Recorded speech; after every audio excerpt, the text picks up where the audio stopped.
Ha leaves school around 2:15 p.m. She was supposed to go pick up her 6-year-old cousin. Then the call comes in at 3 p.m. Where is she? She's never late. Never misses daycare pickup. Her 6-year-old cousin is waiting. Confused.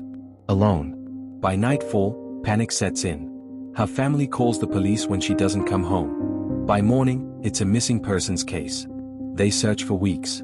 By the 4th week, volunteers stop searching neighborhoods. They start searching parks. Volunteers comb through neighborhoods. Flyers are plastered across Baltimore. On February 9th, a passerby's dog leads them to Leakin Park. There they find her body, beneath the frozen leaves. But here's what makes your skin crawl. The man convicted of killing her might not have done it. And if he didn't, the real killer has been free for 26 years. Ha Minute Lee loved field hockey. She managed the boys' wrestling team. She dreamed of becoming an optician. She was 18, vibrant, and full of hope. But that January day, someone decided her future would end in the dirt beneath the trees. What no one realized yet was that the investigation was about to turn toward someone she knew intimately. Adnan Syed was her ex-boyfriend. He was the homecoming king. Straight-A student. Popular. On the varsity football team. They'd dated in secret because their families, both conservative immigrants, would never approve. But she'd broken up with him. She'd started dating someone new. And according to police, that gave him motive. What seemed insignificant at the time was a phone call. An anonymous tip. Focus on Adnan Syed.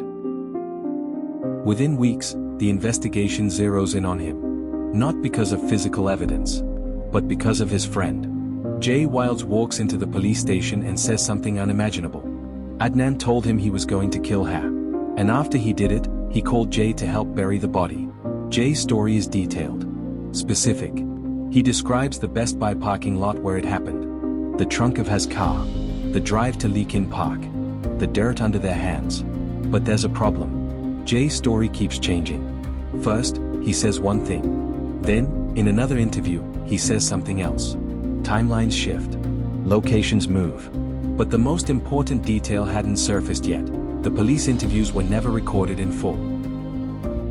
Somewhere between 2:15 p.m. and 3 p.m. on January 13th, someone strangles Ha Minute Lee. The state claims it happened in a Best Buy parking lot. Adnan, they say, lured her there under false pretenses. They argue. He reaches for her throat. She fights back. But she's alone. And he's stronger. Moments later, it's over. No witnesses. No surveillance footage. Just Jay's testimony, and cell phone records that prosecutors say prove Adnan was there. What the jury doesn't know is that those cell phone records come with a warning label. Incoming calls are not reliable for location data. The prosecution never mentions it. February 28, 1999. Adnan Syed is arrested. He's 17 years old. His first trial ends in a mistrial after the judge and defense attorney argue within earshot of the jury. The second trial begins in January 2000. It lasts 6 weeks. Jay Wilds takes the stand. He tells the jury Adnan confessed to him. He describes the burial. Is consistent enough. But defense attorney Christina Gutierrez doesn't pursue something crucial. Aisha McLean. A classmate who says she saw Adnan in the library at the exact time prosecutors claim he was killing her. Gutierrez never contacts her. Never investigates. Never calls her to the stand. On February 25, 2000, the jury finds Adnan Syed guilty of first-degree murder, kidnapping, false imprisonment, and robbery. His sentence to life in prison plus 30 years. Is 19 years old. What no one realized yet was that this verdict would spark a global conversation. For 14 years, Adnan sits in prison. He appeals. Denied. He appeals again. Denied. Then, in 2014, something shifts. A journalist named Sarah Koenig launches a podcast called Serial. She re-examines the case from the ground up. Questions the evidence. Interviews witnesses.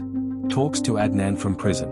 The podcast becomes a phenomenon. Over 100 million downloads. International headlines. Suddenly, millions of people are asking the same question. Did Adnan Syed really kill Ha Minute Lee? In 2016, a judge vacates his conviction. He grants Adnan a new trial based on ineffective legal counsel and unreliable cell phone evidence. But the state appeals. And in 2019, Maryland's highest court reverses the decision in a 4-3 vote. They rule that even if his lawyer was incompetent, the jury's verdict wouldn't have changed. The U.S. Supreme Court refuses to hear the case. For a moment, it seems like the story is over. But it's not. What seemed insignificant at the time was a quiet reinvestigation happening behind the scenes. In September 2022, prosecutors file a motion to vacate Adnan's conviction. New evidence has surfaced. They discover Brady violations, evidence the original prosecutors should have turned over but didn't. There were 2 other suspects. One threatened to kill her. One was later convicted of serial rape. His car was found behind one of their houses. But the defense never knew. The jury never heard it.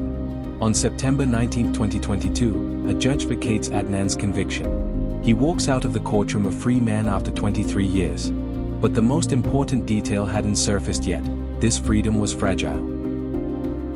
A Maryland appeals court reinstates his conviction. Not because of evidence, but because his family wasn't given enough notice to attend the hearing. Procedural error. The state's highest court upholds the decision. Adnan is legally a convicted murderer again, but is not sent back to prison. Instead, prosecutors withdraw their motion to vacate. They don't retry him. In March 2025, a Baltimore judge reduces his sentence to time served. The conviction stands. But Adnan Syed remains free. He's married now. He lives in Virginia. He works at Georgetown University, helping students investigate wrongful conviction cases.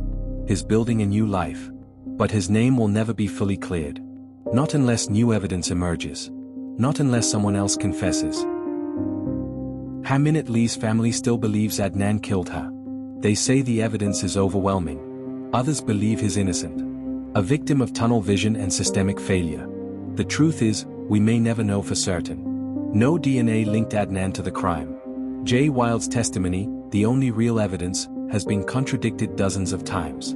And the police investigation was riddled with flaws. This case didn't give us certainty. It gave us a mirror. It showed us how fragile justice can be. How a single decision, to ignore a witness, to trust faulty evidence, to withhold information, can change a life forever. Adnan Syed is free. But Haminat Lee is still gone. And somewhere between those 2 truths lies a question that continues to divide the world. Guilty, or wrongfully convicted? Thank you for joining us on this episode of Crimes and Consequences. See you at the next episode.